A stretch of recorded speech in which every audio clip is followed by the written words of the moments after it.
चुनाव हो और धर्म का तड़का ना लगे, ऐसा मुमकिन नहीं। शायद यही वजह है कि जब भी चुनाव होते हैं तो दरगाह, मज़ारों, आश्रमों का महत्व ढेर बढ़ जाता है।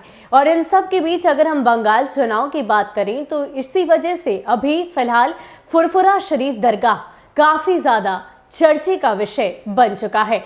आपको बता दें कि जब भी कहीं भी चुनाव होते हैं तो राजनीतिक दल इस बात की कोशिश में लग जाते हैं कि जिस तरीके से दरगाहों, मज़ारों और आश्रमों में लोगों की आस्था नतमस्तक होती है उसे वो अपने वोटों के रूप में तब्दील कर सके। और शायद यही वजह है कि अब फुरफुरा शरीफ दरगाह और साथ ही साथ अब्बास सिद्दीकी बंगाल चुनाव को लेकर अब चर्चा का विषय बन चुके हैं। अब इसको लेकर क्या कुछ सियासी मायने हैं वो हम आपको समझाने की कोशिश करते हैं।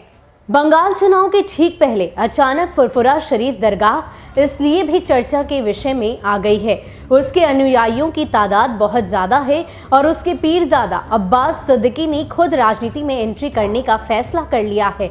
इस दरगाह के महत्व के मद्देनजर राजनीतिक उलटफेर के कयास लग रहे हैं।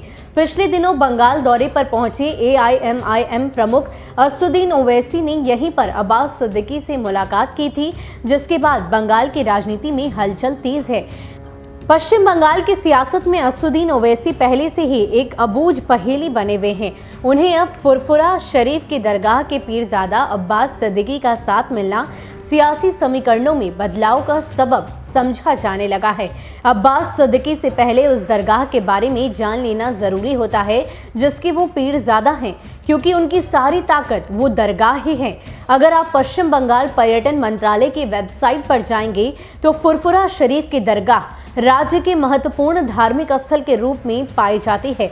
फुरफुरा शरीफ दरगाह बंगाल के हुगली जिले में है और इसे बंगाली मुसलमानों के सबसे बड़े आस्था केंद्र के रूप में जाना जाता है। इसका ऐतिहासिक महत्व भी है। इस दरगाह में हजरत अबू बकर सिद्दीकी और उनके 5 बेटों की मज़ार है। हजरत अबू बकर की पैदाइश फुरफुरा शरीफ में सन 1846 में हुई थी। वह अपने वक्त के सबसे बड़े समाज और धर्म सुधारक माने गए थे। उनके जिंदा रहने के वक्त उनके मुरीद होने वालों की संख्या साल दर साल बढ़ती ही थी। उनके निधन के बाद भी ये सिलसिला लगातार बना रहा। हजरत अबू बकर की याद में हर साल उर्स का आयोजन होता है, जिसमें लाखों श्रद्धालुओं का जुटान होता है। इसमें अच्छी खासी तादाद गैर मुस्लिमों की भी होती है। इसी दरगाह परिसर में एक मस्जिद भी है जिसका निर्माण वर्ष 1375 का बताया जाता है।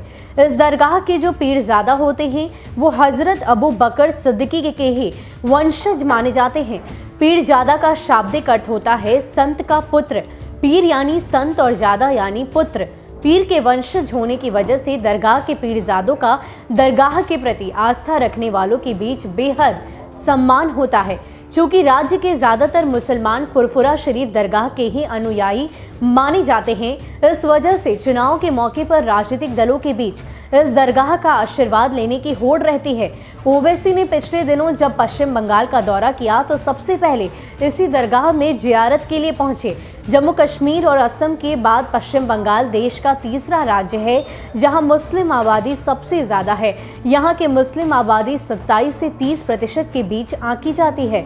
राज्य के मुर्शिदाबाद जिले में मुस्लिम आबादी 66% से ऊपर है। इसके अलावा 3 जिले मालदा, उत्तर दिनाजपुर और बीरभूम में मुस्लिम आबादी 27% से लेकर 50% तक की है और कोलकाता के पड़ोसी जिले उत्तर और दक्षिण 24 परगना में 36% तक मुस्लिम आबादी है। राज्य की करीब 70 विधानसभा सीटें ऐसी मानी जाती है जिनमें मुस्लिम वोटर्स सिर्फ और सिर्फ वही निर्णायक भूमिका में हैं। पिछले 2 विधानसभा चुनाव के नतीजों पर अगर नजर डालें तो साफ पता चलता है कि इस बेल्ट में ममता बनर्जी ने अपना दबदबा बढ़ाया है। इन सब के बीच अगर हम अब्बास सिद्दीकी की बात करें तो 38 साल के अब्बास सिद्दीकी इस दरगाह के पीरजादा हैं। ऐसा नहीं कि वह इस दरगाह के अकेले पीरजादा हैं, दरगाह के कई पीरजादे हैं, वह उनमें से एक है। लेकिन इसका महत्व इसलिए उनका ज़्यादा है क्योंकि शुरू से पर्दे के पीछे से राजनीति में भी वो काफ़ी सक्रिय हैं। एक समय में वो ममता बनर्जी की समर्थक माने जाते थे। ममता बनर्जी कैंप में जिन गिने चुने लोगों का असर माना जाता रहा है, उनमें अब्बास सिद्दीकी भी शामिल रहे हैं। अब्बास सिद्दीकी के ही करीबी लोग बताते हैं कि जिस सिंगूर और नंदीग्राम आंदोलन के जरिए ममता बनर्जी ने राजनीति में अपनी कामयाबी की इबारत लिखी, उसके पीछे अब्बास भाईजान का दिमाग था और उस आंदोलन में भीड़ भाईजान के ही जरिए जुटी। लेकिन इस चुनाव से ठीक पहले अब्बास सिद्दीकी टीएमसी और ममता सरकार के विरोध में बोलने लगे, तभी सियासी गलियारों में हलचल मचनी शुरू हो गई। उन्होंने ममता बनर्जी पर मुस्लिम हितों की अनदेखी का आरोप लगाया।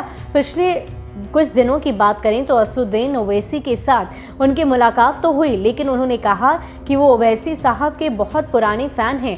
उनसे दूरी इस वजह से थी कि वो बंगाल की पॉलिटिक्स से दूर थे। अब जब वह बंगाल की पॉलिटिक्स में आ रहे हैं तो मुसलमानों की आवाज़ को और ज़्यादा मजबूती मिलेगी।